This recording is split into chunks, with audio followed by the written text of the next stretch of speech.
Oh no, I just made a vid all about what I thought was going to be coming up in the year ahead for Rust, because this patch doesn't include any actual content, because December, and Facepunch only go and tell us what to expect this year in the dev blog. Oh well. I'll just rewrite and re-edit the whole thing, eh? Also, thanks to Red Magic for sponsoring this video with their new 9 Pro gaming phone, which I'll be looking at later on. So, in this month's dev blog entitled Surviving a Decade, I know the feeling. It starts with a recap of everything accomplished in 2023, and if you'd like a more digestible version, then just go and watch my last vid. You're welcome. But then we get to the looking forward section, and the good news is that next month on February the 1st, it will be the backpack update. Unbelievable. And there it is, the model that's been in concept limbo for roughly 6 years now. They'll be craftable. I seem to remember seeing some commits about different colours too, and naturally they'll let you carry more. Duh, but not sure if that means any speed penalties for wearing them. As we now have a backpack slot for parachutes, I presume it'll go in that, and you won't be able to wear both, but I'd imagine that they'll also work with hazzies as a result. Actually, you don't need to wait long to find out though, as you'll be able to ruck up with them on the staging branch next week, so all will be revealed then. Oh yes, and next month the number of shelters players can place at any one time is being limited to... Not sure actually, but really couldn't see that one coming. I'd say limit them to none. So, on to what they're working on, straight from the horse's mouth as it were, and a lot of this I've already spoken about at length, but there's some stuff that was very tentative that we're getting more info on now, so that's good. There are revamps to some monuments, namely the compound, power station and harbours, and I think you'll see a few changes to monuments in time anyway, as a lot of them have train tracks to nowhere still, and I know the aim's to connect those all up to the rail network eventually. There's Tutorial Island, which will be optional, although I'd force it on people who get banned and have to make a new account if that were possible, but that's me. Apparently they're confirming motorbikes are in the works now, which is very cool. Would still like to have push bikes too. There's mention of a revamped server listings UI, the clan system, more on that in a moment, and new weapons. There are reportedly going to be a lot of patches this year focusing on the environment and creating unique buildable areas, such as canyons and lakes, plus rivers are going to be improved. In my original video, What I Had Made, I was going to talk about the commits we had a few months back about procedural bunkers and cave systems, which it looks like they are confirming for this year now too. Basically, caves and bunkers would be generated per map seed in much the same way as the underwater labs are currently, so the layouts would be different from server to server. There's going to be a new biome apparently. I wonder if that's the caldera biome that's been worked on over the last few hack weeks. I hope so. I think we all need a bit more lava in our lives, plus there will be improvements to cliffs and more variation to rock formations. Mention is then made of addressing some of the Defender's advantages of sea-based monuments and events like the cargo ship and oil rig, so it'll be interesting to see how they balance that up. And as well as this, not only, as mentioned, are the harbours getting reworked, but the cargo ship will also start docking there. So will that lead to a new type of event, or will it be a more accessible version for players without sea legs?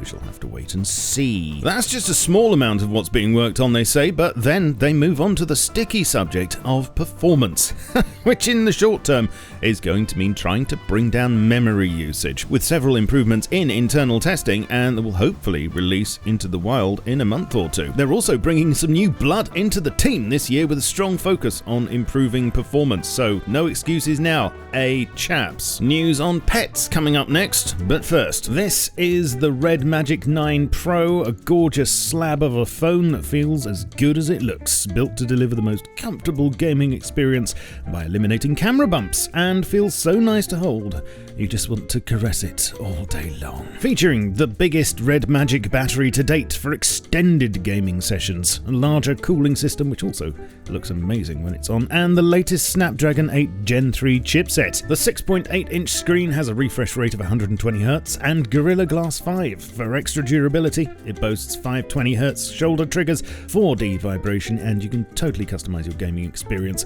with Red Magic's Game Space Center. At the flick of a switch, it goes from a top-spec Android phone to a top-spec mobile gaming station, and the in-game overlay lets you control everything with a swipe of the screen. I love the fact that as well as all this, you can record in up to Ultra HD 8K footage with it. It comes in 3 different flavors: Sleet, Snowfall, which is the one you're seeing here, and Cyclone, which is a transparent black version, and they come with up to 16GB of RAM and 512GB of storage. There's way more to this phone than I can cover here, but if you want to learn more and get the best mobile gaming experience possible, check out the Red Magic 9 Pro using my link in the description. Back to the video. Remember global network bases? Back in September last year, you started being able to see bases across the map, which was great for pilots and people with binoculars, but sadly, it was removed shortly after due to some unforeseen issues, and is currently in development limbo, which is a bit like concept limbo, but you get extra points for effort. The good news is that it's really going to get screwed down in the next couple of months as far as they can help it, with the aim to release it back to us in March. Until then, fly safe. So, pets. There's a word we haven't heard for many moons. There was a time last year when you couldn't move for commits about retrievers, mastiffs and German shepherds, and then, as if a giant chloroform-infused muzzle had been put on, the whole thing went all quiet. Well, the bad news is the barking will not return this year, as there were a few obstacles that needed to be overcome, but if you'd like to make it a reality, you could apply for the job of AI programmer, which is currently open and will lead to Rust's AI being improved and eventually the introduction of pets. How hard could it be? Links on the dev blog if you're interested. The Nexus system was supposed to have had a soft release in 2023, but what with one thing and another, probably DLC. I'm pretty sure it was DLC. It was delayed quite a bit. To recap, the Nexus system will enable certain groups of servers to be clustered together and moved between via the ferry terminals or via your own Steam by travelling to the edge of the map. It's uncertain exactly how big these clusters will be, but one thing's for sure, it'll be the most game-changing thing since being able to put Pookie Bears on workbenches or something. This is the closest I think we'll get to wipeless Rust as well, as there will always be fresh servers coming up within the cluster as older ones wipe, letting players keep a chunk of their progress when moving on. Plus, it opens the way for dedicated islands like Arctic ones or high-resource ones with advanced AI.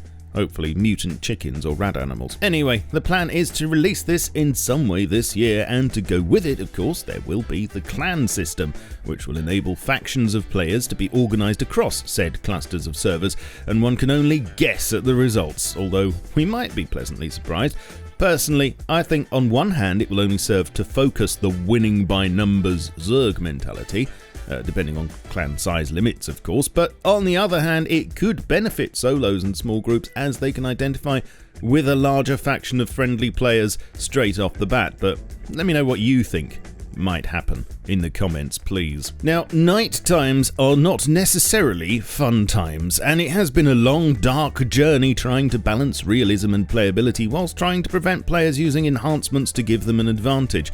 You can read the reasoning in a nutshell here if you pause, but the takeaway is that this will be revisited again early this year to make it easier to navigate at night whilst still making night vision and flashlights necessary for PvP. Oh, and then we come to the stickiest of sticky subjects.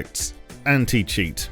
How do I distill this, I wonder? I think the gist is that the black box that is easy anti-cheat, which can seemingly not work when it should, and the internal workings of which nobody seems to want to talk about, is in that sense actually working as intended. It's an odd concept, I know, but the less you know, the better for everyone, as information in the trench warfare that is anti-cheat is the currency of success. In a nutshell, we are assured that everyone is doing their best and giving 110% to combat cheating, but it's all super secret and hush-hush, so you'll just have to trust them, okay?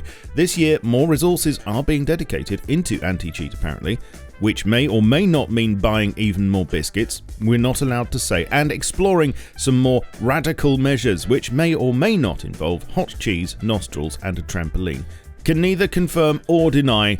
You ain't seen me, right? Finally, a list of other planned content for this year, and at a quick glance, this includes older monument reworks and improvements. Again, I think this is kind of inevitable, especially with the rail link-up. Continued experimentation and making meta changes to gunplay. Will we finally see modular weapons, perhaps? Softcore and hardcore game mode improvements. Of course, the hardcore mode was dropped from officials at the end of last year with the aim of revisiting it to make it great again.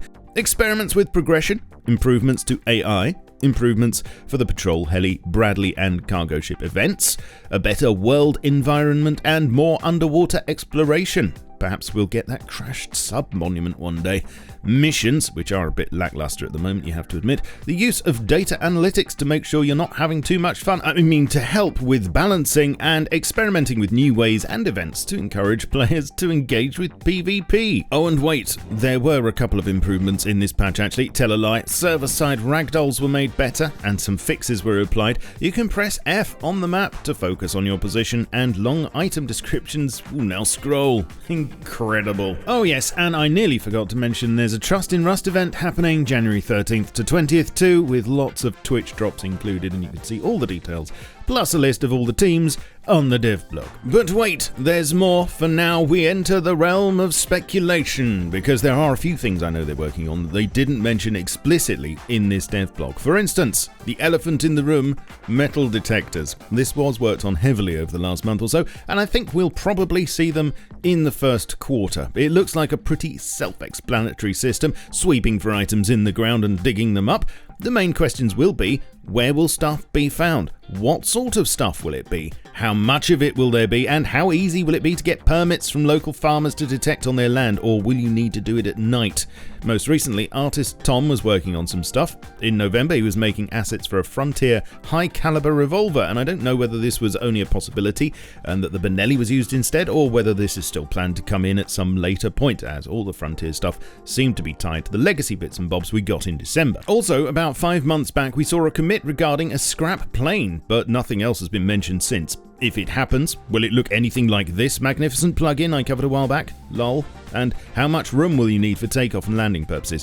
What exactly would be the advantage of one of these over a heli? Also, further to the end of Wipe Flybys and Roaming Bradleys, an end of Wipe Big Bang cinematic was being worked on for anyone actually sticking around to watch it. Haven't heard much on this one for about 8 months though. And just taking a quick look at the roadmap, yes, that's still a thing. You can find it at rust.nolt.io. There are still plans to introduce scientist patrol boats, tier 2 cooking, good, and batteries for drones, because at the moment they have limitless energy. Don't forget also that as far as building skins go, we still don't have a top tier one, so I'm wondering if that will have to happen this year at some point. Plus, I'm sure there'll be an obligatory Hazzy skin or two. Yep, I think that's just about it as far as I can say without going overboard on tentativeness, and after all, that's all subject to change. So for the rest, well, stay tuned and I'll let you know as I know. Thanks once again to Red Magic for sponsoring this video. Please make sure to check out the 9 Pro with my link in the description.